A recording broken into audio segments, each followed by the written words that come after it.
बहुत समय पहले की बात है।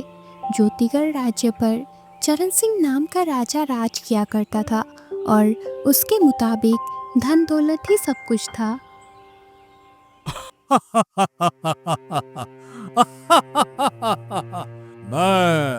मैं चाहूं तो किसी भी देश को क्षण भर में कुचल सकता हूं। इस संसार में धर्म, कर्म, स्त्री, पुरुष, मित्र ये सब धन दौलत ही है। एक और राजा चरण सिंह धन दौलत के नशे में डूबा हुआ था और दूसरी ओर उसकी रानी चंद्रिका बहुत बुद्धिमान थी और उसके मुताबिक बुद्धि ही सब कुछ होती है। धन दौलत तो बस दिखावे की चीज है। दुनिया में अगर कोई श्रेष्ठ है तो वो है बुद्धि। बुद्धि से श्रेष्ठ कोई नहीं है।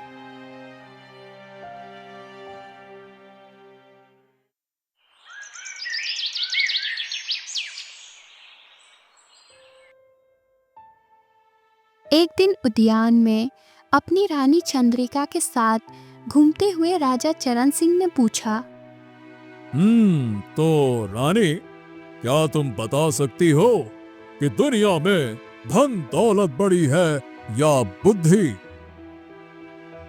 इस प्रश्न को सुनकर रानी चंद्रिका सोचने लगी। महाराज के मन में जो धन दौलत का मूल्य बना हुआ है उसे मैं अच्छी तरह से जानती हूँ।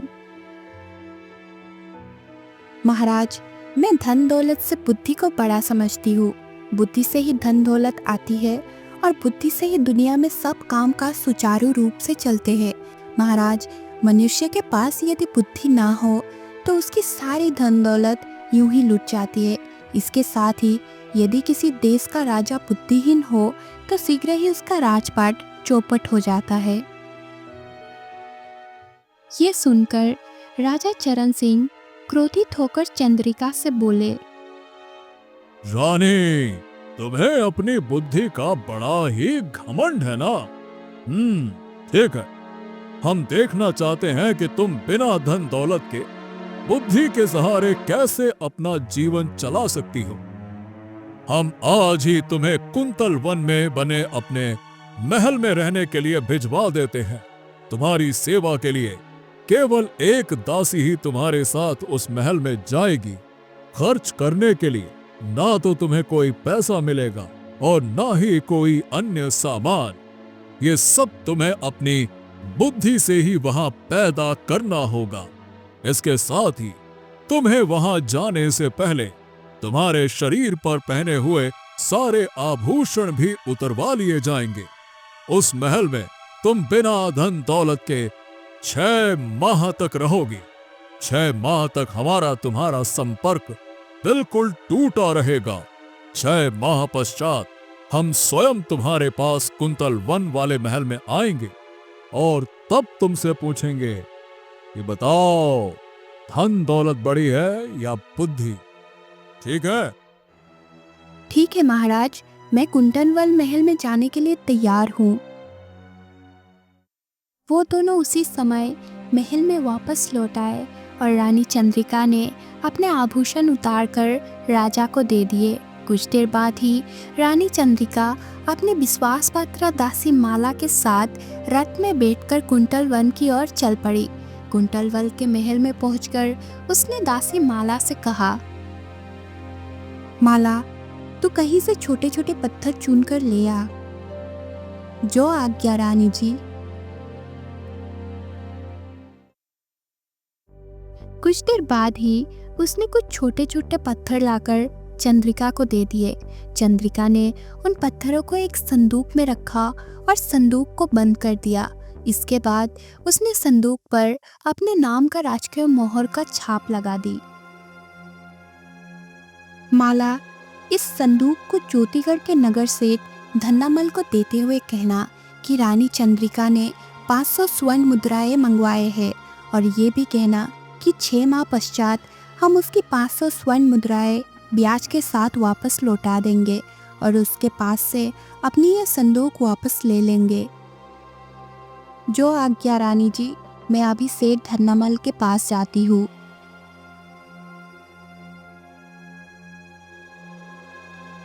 ज्योतिगढ़ के सेठ धन्नामल के यहाँ पहुंची और रानी चंद्रिका की बताई सारी बातें धन्नामल को बता दी।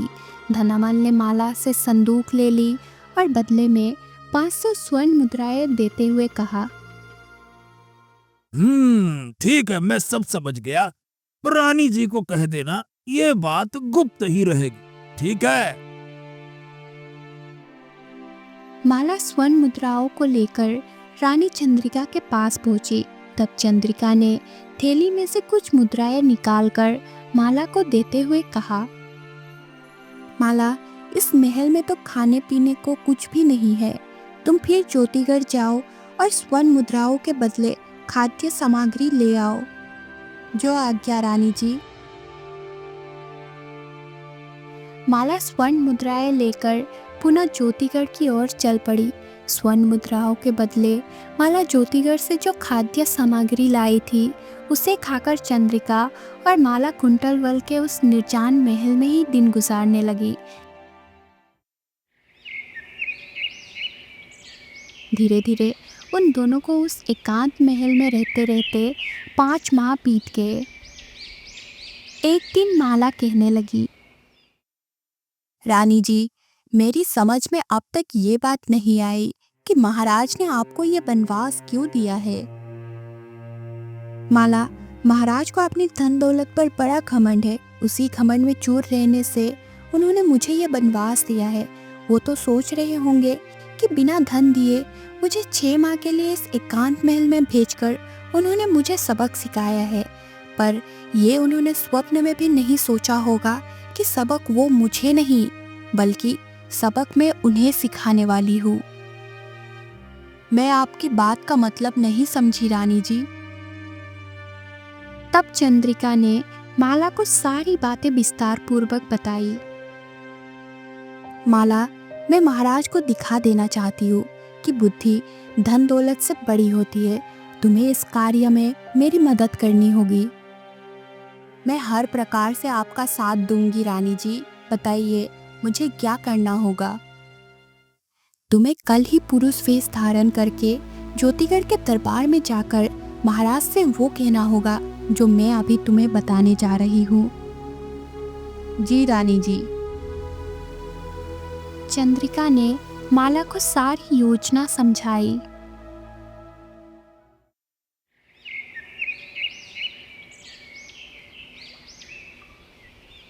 दूसरे दिन ही माला पुरुष वेश धारण करके राजा चरण सिंह के दरबार में जा पहुंची और कहने लगी, महाराज महाराज महाराज की जय हो।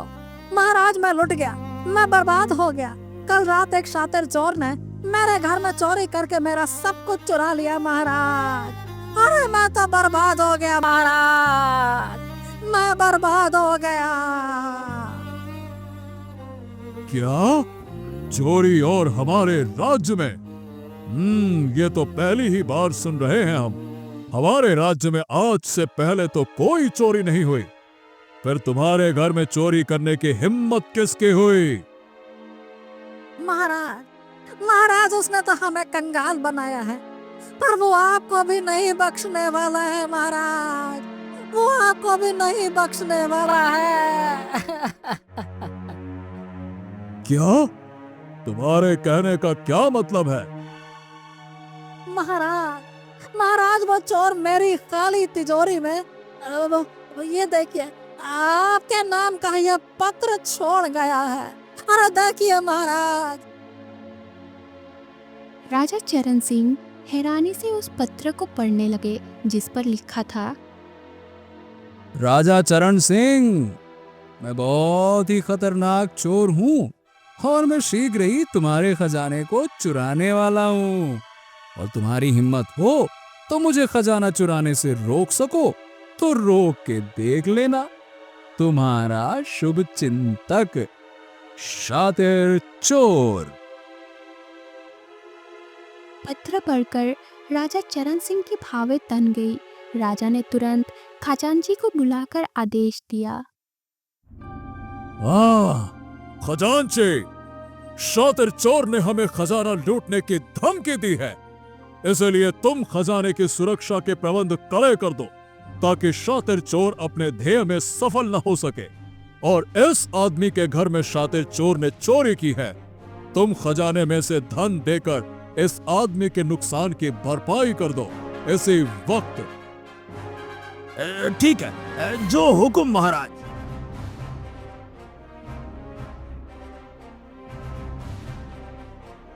इधर माला खजांची द्वारा दिया गया धन लेकर कुंटर वन में पहुंची और कहने लगी, लीजिए रानी जी, महाराज ने मेरे नुकसान की भरपाई के लिए मुझे यह धन दिया है। माला, इस धन में से थोड़ा सा धन निकाल कर बाकी संभाल कर रख दो। इसकी आवश्यकता हमें 1 माह बाद पड़ेगी। रानी ने थैली में से थोड़ा सा धन निकालकर माला को देते हुए कहा, माला, इस धन से 2 घोड़े, 2 सैनिकों की पोशाक और कुछ बड़ी बोरियां ले आओ। माला रानी द्वारा बताया गया सामान लेने चली गई। इस घटना के 5 दिन पश्चात रानी को माला के साथ ज्योतिगढ़ के राजमहल में खजाने को चुराने जाना था।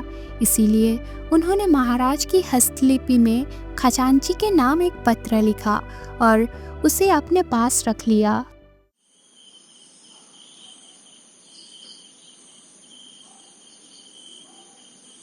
उसी रात्रि को रानी माला के साथ भेष बदलकर खरीदे गए घोड़े पर सवार होकर ज्योतिगढ़ की ओर चल पड़ी। माला भी पुरुष भेष में थी। कुछ देर बाद ही उन दोनों के घोड़े एक विशालकाय पहाड़ी के सामने जा रुकी। अपने घोड़े को वही एक पेड़ से बांधकर दोनों गुप्त रास्ते से ज्योतिगढ़ के राजमहल की ओर चल पड़ी। शीघ्र ही वो उस स्थान पर जा पहुंची जहां गुप्त रास्ता समाप्त होता था। दोनों को राजमहल के रास्ते की भलीभांति जानकारी थी, इसीलिए वो उस रास्ते की ओर बढ़ गई जो खजाने की ओर जाता था। शीघ्र ही वो दोनों खजाने का पहरा दे रहे खजांची के पास पहुंची और कहने लगी, खजांची, महाराज ने तुम्हारे नाम ये पत्र दिया है।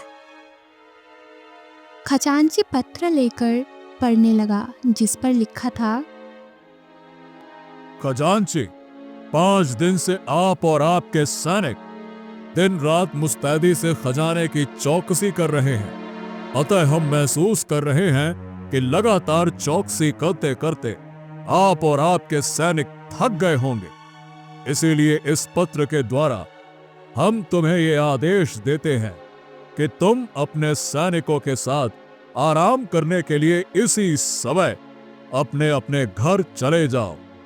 खजाने की चौकसी का भार पत्रवाहक राम और श्याम को सौंप दो। इसके साथ ही जाते समय खजाने की चाबी राम और श्याम को देते जाना, क्योंकि कुछ देर बाद हम स्वयं खजाने का निरीक्षण करने आने वाले हैं। तुम्हारा राजा चरण सिंह। पत्र पढ़कर खजांची खुश हो गया और कहने लगा, हाँ, चलो, महाराज को हमारी सुध तो आई। अरे भैया, थकान के मारे मेरा सारा शरीर पूरी तरह से टूट रहा था। चलो भाई, थोड़ा आराम करने को तो अब मिलेगा। लो भैया, ये लो चाबी और खजाने का भार संभालो। हम चले थोड़ा आराम कर। चलो भाई, सब लोग आराम कर लो। अतः खजांची ने राम और श्याम बनी चंद्रिका और माला को खजाने की सुरक्षा का भार सौंप दिया और खजाने की चाबी भी दे दी और सैनिकों के साथ वो तुरंत वहां से चला गया। खजांची और सैनिकों के वहां से जाने के बाद चंद्रिका ने चाबी से खजाने का ताला खोला और दोनों खजाने के कक्ष में घुस गई। अंदर पहुंचकर दोनों ने अपने वस्त्र में छिपा बड़े बड़े थैले निकाले और उनमें खजाने की दौलत भरने लगी। तत्पश्चात थैली में भरे खजाने को वो दोनों कक्ष के बाहर ले आई। अगले ही पल वो दोनों एक एक थैला कंधे पर लाद कर वहां से चल पड़ी। राह में उन्हें पहरा देते 2 सैनिक मिले। ये बड़े बड़े थैले उठाकर तुम कहाँ जा रहे हो? इन थैलों में क्या है? भाइयों, अभी कुछ देर पहले खजांची ने शातिर चोर और उनके 9 साथियों को मुठभेड़ में मार गिराया। अब क्या है कि हम शातिर चोर और उसके साथियों की लाशें थैलों में भरकर राजमहल से बाहर ले जा रहे हैं, बस यही है। क्या शातिर चोर और उसके साथी मारे गए? अरे वाह वाह वाह वाह! अरे वे बड़े आए शातिर चोर, इनका सारा शातिराना निकल गया। अरे ये तो बड़ी ही खुशी की बात है भाई, बहुत बढ़िया बहुत बढ़िया। तब वो दोनों राम और श्याम बने सैनिक आगे बढ़ गए। थैले को उठाए वो दोनों गुप्त रास्ते के द्वार पर पहुंची। माला, पहले सारे थैलों को यहाँ इकट्ठा कर लो, तब खजाने को लेकर कुंटलवल की ओर चलेंगे। हाँ, यही ठीक रहेगा रानी जी।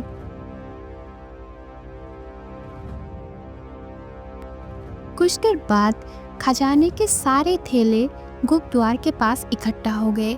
चंद्रिका और माला सारी रात घोड़े की मदद से एक एक करके खजाने से भरे थैलों को कुंटलवन के महल में पहुंचाती रही। अगले दिन सुबह होने पर 2 सैनिक खजाने के द्वार पर पहुंचे और कहने लगे, ये क्या है? खजाने के दरवाजे खुले पड़े हैं। दोनों सैनिक खजाने के कक्ष में पहुंचे तो देखा कि सारा खजाना खाली पड़ा था। हाँ, लगता है शातिर चोर अपनी चतुराई दिखा गया। हाँ, बाप रे! उन दोनों को वहाँ एक पत्र पड़ा हुआ मिला, जिसे लेकर वो महाराज के पास पहुँचे और कहने लगे, महाराज महाराज महाराज, गजब हो गया! शातिर चोर खजाना लूट कर ले गया। महाराज, खजाना लूट कर ले गया। क्या खजाना लुट गया? हाँ महाराज, हम सच कह रहे हैं, खजाना बिल्कुल खाली पड़ा है। वहाँ हमें बस ये देखिए, ये पत्र मिला जो शातिर चोर आपके नाम छोड़ गया।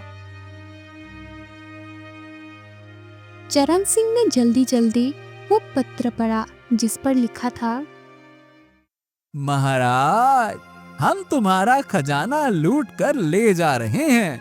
अब तुम्हें यकीन हो जाएगा कि हम कितने शातिर चोर हैं।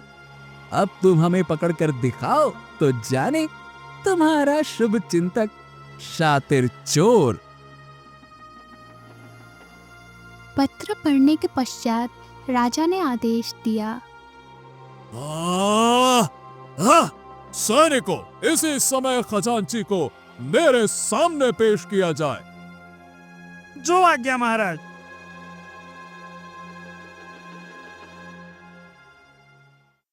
कुछ देर बाद खजांची राजा चरण सिंह के सामने खड़ा था। वो कहने लगा, महाराज महाराज महाराज, कहिए क्या आदेश है महाराज? आदेश के बच्चे, पहले तो ये बता कि तेरे होते हुए खजाना लुटा तो लुटा कैसे? क्या खजाना लुट गया? क्षमा करें महाराज, क्षमा करें। जब तक मैं अपने सैनिकों के साथ खजाने के पहरे पर था, तब तक तो खजाना बिल्कुल सकुशल अपने स्थान पर था। हो सकता है शातिर चोर ने खजाना तब चोरी किया हो जब मेरे स्थान पर वो राम और श्याम पहरा दे रहे थे महाराज। हाँ, तभी हुआ होगा यकीनन। ओहो, अब ये राम और श्याम कौन है? अरे महाराज, आपने ही तो कल रात उन दोनों को मेरे पास भेजा था। वो दोनों आपका पत्र लेकर मेरे पास आए थे। क्या? मेरा पत्र? अरे मैंने तो किसी राम और श्याम को कोई पत्र लिखकर नहीं दिया था। जरा वो पत्र हमें दिखाओ। पत्र को पढ़कर राजा बुरी तरह चौंक गया और कहने लगा, ओह, ये पत्र तो मेरी ही हस्तलिपि में लिखा गया है। इसका मतलब ये है कि खजांची, जिन राम और श्याम ने यह पत्र दिया था, वो शातिर चोर के गिरोह के ही आदमी थे। खजांची, खजांची, हम बहुत बड़े षड्यंत्र का शिकार हुए हैं। अरे चोर ने हमें कहीं का नहीं छोड़ा। हाँ, आज हम स्वयं ही उसे पकड़ेंगे। शीघ्र ही सारे राज्य में खजाना लूटने की सूचना आग की तरह फैल गई। इधर कुंतल वन के महल में माला ने रानी को सूचना दी। रानी जी, खजाना चोरी हो जाने से महाराज बहुत परेशान है। वह आज की रात नगर में घूमकर स्वयं चोर को पकड़ना चाहते हैं। माला, तो बहुत ही महत्वपूर्ण सूचना लाई है। आज की रात मुझे साधु का वेश धारण करके ज्योतिगढ़ जाना होगा। रानी जी, आप रात को वहाँ अकेले मत जाइए, क्योंकि आज रात महाराज स्वयं नगर में गश्त लगाएंगे। ऐसी हालत में आप वहाँ जाएंगी तो आपका पकड़े जाने का खतरा रहेगा। रानी चंद्रिका माला को तसल्ली देते हुए बोली,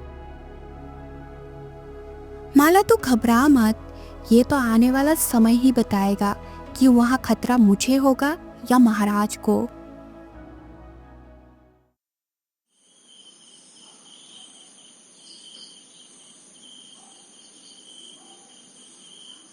चंद्रिका उस रात को साधु का वेश धारण करके ज्योतिगढ़ की ओर चल पड़ी। शीघ्र ही वो ज्योतिगढ़ जा पहुंची और एक पेड़ के नीचे ध्यान लगाकर बैठ गई। इधर राजा चरण सिंह घोड़े पर बैठकर नगर में गश्त लगा रहे थे। कुछ देर बाद गश्त लगाते हुए राजा चरण सिंह ने साधु बनी चंद्रिका को देखा। सातिर चोर के बारे में पूछताछ करने के लिए वो साधु के पास पहुंचा और कहने लगा, अब साधु महाराज, क्या आपने इधर से किसी अजनबी आदमी को जाते हुए देखा है क्या? मैं तो ध्यान में डूबा हुआ था। अगर मेरे पास से कोई निकला भी होगा तो मुझे नहीं पता। लेकिन क्या बात है, आप कौन हैं और रात्रि के इस पहर नगर में क्यों घूम रहे हैं? अब साधु महाराज, मैं इस देश का राजा हूं। इन दिनों हमारे राज्य में शातिर चोर ने बहुत उत्पात मचाया हुआ है। हमारा सारा खजाना लूट कर ले गया।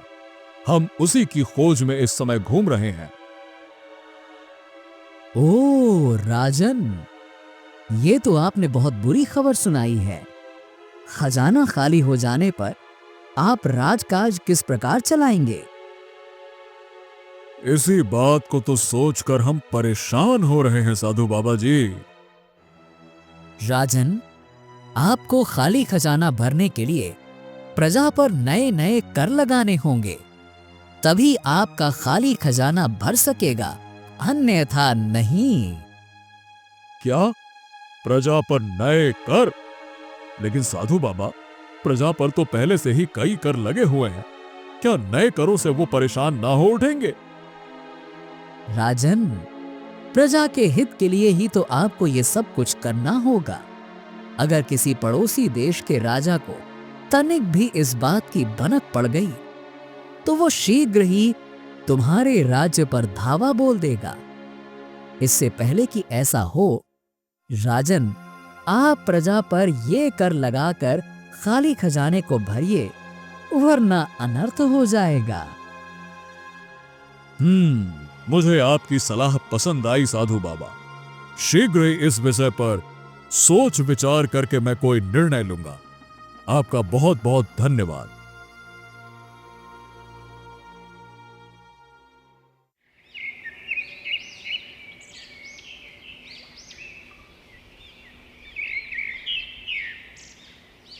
दूसरे ही दिन राजा चरण सिंह ने दरबार में घोषणा की, प्यारे राज्यवासियों, शातिर चोर राजकीय खजाने को खाली कर चुका है। ये तो आप सभी जान चुके हैं। खजाने को पुनः भरने के लिए हमें आप लोगों पर नए कर लगाने पड़ेंगे। हमें आशा है कि आप लोग नए करों को अदा करने में आनाकानी ना करके हमें अपना अमूल्य सहयोग देंगे। राजा चरण सिंह की ये घोषणा सुनकर वहां उपस्थित लोगों में आक्रोश फैल गया। वहां मौजूद लोग कहने लगे, अरे महाराज, महाराज हम नए करों को किसी भी सूरत में अदा नहीं करेंगे, चाहे कुछ भी हो जाए। नए कर नहीं देंगे, नए कर नहीं देंगे।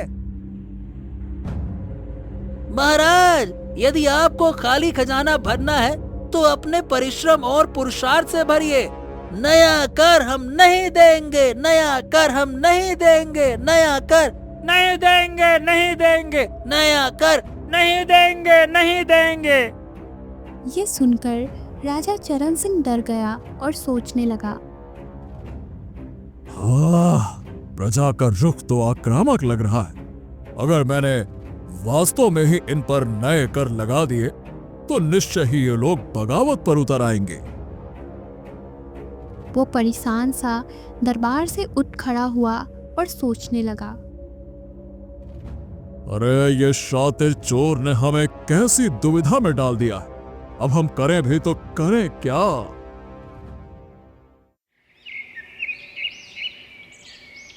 इसी उधेड़बन में ना जाने कब पूरा महीना बीत गया। राजा चरण सिंह खाली खजाने को भरने का कोई उचित समाधान नहीं सोच पाया। तभी राजा को ख्याल आया। हाँ, हमारी रानी चंद्रिका बहुत बुद्धिमान है। हमें उनके पास जाकर इस समस्या का कोई समाधान पूछना चाहिए। वो कोई न कोई उचित सलाह अवश्य देंगी। उसी समय राजा रथ में बैठकर कुंतल वन के महल में पहुंचा। राजा को देखकर रानी कहने लगी, आइए महाराज आइए, 6 माह बीत चुके हैं। क्या आप हमसे ये पूछने आए हैं कि धन दौलत बड़ी होती है या बुद्धि बड़ी होती है? अरे बस बस रानी चंद्रिका, बस। अब आप हमारे जले पर इस प्रकार नमक मत छिड़किए। अब हम इन दिनों बहुत ही बड़ी मुसीबत में हैं, आपको तो पता ही है। क्या हुआ महाराज?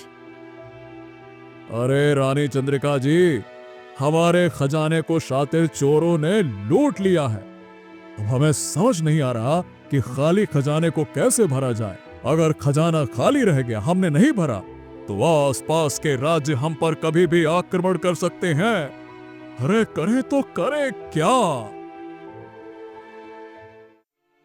महाराज, इतना परेशान होने की क्या आवश्यकता है? मैं आपका खाली खजाना भरूंगी। क्या तुम भला खाली खजाने को कैसे कैसे भरोगी? रानी चंद्रिका राजा को उस कक्ष में ले गई जिसमें वो धन दौलत रखी थी, जो वो माला की सहायता से ज्योतिगढ़ के खजाने से लाई थी। उस दौलत को देखकर राजा कहने लगा, रानी चंद्रिका, इतनी दौलत तुम्हारे पास कहां से आई? जाइए महाराज, जाकर इस धन से अपना खाली खजाना भरिए। अरे चंद्रिका, अब रानी आप अब तो बता दो कि ये दौलत तुम्हारे पास कहां से आई?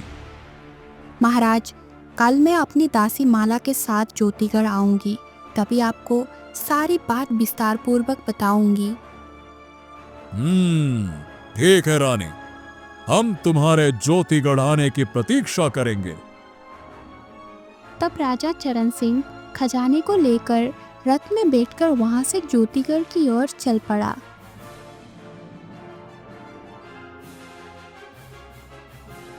दूसरे दिन रानी ज्योतिगढ़ पहुंची और कहने लगी, महाराज, मैंने जो धन कल आपको दिया था वह धन वही था जो शातिर चोर ने ज्योतिगढ़ के खजाने से लूटा था। क्या? हाँ महाराज, मैं ठीक कह रही हूँ। अगर तुम्हारा कहना सही है तो रानी, शातिर चोर द्वारा लूटा गया धन तुम्हारे पास कैसे आ गया? महाराज, क्योंकि शातिर चोर और कोई नहीं बल्कि मैं ही थी। क्या? ये तुम क्या कह रही हो रानी? मैं ठीक कह रही हूँ महाराज। तब चंद्रिका ने विस्तार पूर्वक राजा चरण सिंह को सारी बातें बता दी। सारी बात बताने के पश्चात रानी कहने लगी, महाराज, 6 माह पूर्व जब आपने मुझे माला दासी के साथ कुंटनफल वाले महल में भेजा था, तो ना ही आपने मुझे कोई धन दिया था और ना ही मेरे पास कोई गहने छोड़े थे। ऐसी परिस्थिति में मैं 6 माह तक अपना और माला का पेट कैसे भरती। सो मैंने बुद्धि से काम लिया। मैंने इन पत्थरों की संदूक पर अपनी मोहर लगाकर नगर सेठ ठंडामल के पास गिरवी रखवा दिया। नगर सेठ से उधार लिए धन से मैंने 6 माह तक अपना और माला का निर्वाह किया। इसके अलावा आपका राज का एक खजाना इसीलिए लूटा ताकि आप जान सको कि मनुष्य यदि बुद्धि से काम ले तो असंभव कामों को भी सिद्ध कर सकते हैं। महाराज, बुद्धि के प्रयोग के कारण ही मैं कड़ी सुरक्षा के बीच मैं खजाने को आसानी से लूट सकी। महाराज, धन दौलत तभी आदमी का साथ देती है जब मनुष्य बुद्धि का प्रयोग करे। इतना कहकर रानी चंद्रिका चुप हो गई। कुछ देर बाद उसने राजा चरण सिंह से पुनः कहा, महाराज, क्या आप मुझसे वही पूछेंगे कि धन दौलत बड़ी होती है या बुद्धि? ये सुनकर राजा चरण सिंह ने लज्जा से सिर नीचे झुका लिया और कहने लगा, रानी चंद्रिका, तुमने मुझे सबक सिखाकर मेरी बंद आंखें खोल दी। अभी तक मैं धन दौलत को ही सब कुछ समझता था, पर अब मुझे समझ में आ गया कि बुद्धि के आगे धन दौलत कोई चीज नहीं है। आदमी के अंदर अगर बुद्धि हो तो वो निर्धन से भी धनवान बन सकता है। मुझे अब सब समझ में आ गया। आपका बहुत बहुत धन्यवाद रानी, मेरी आंखें खोलने के लिए।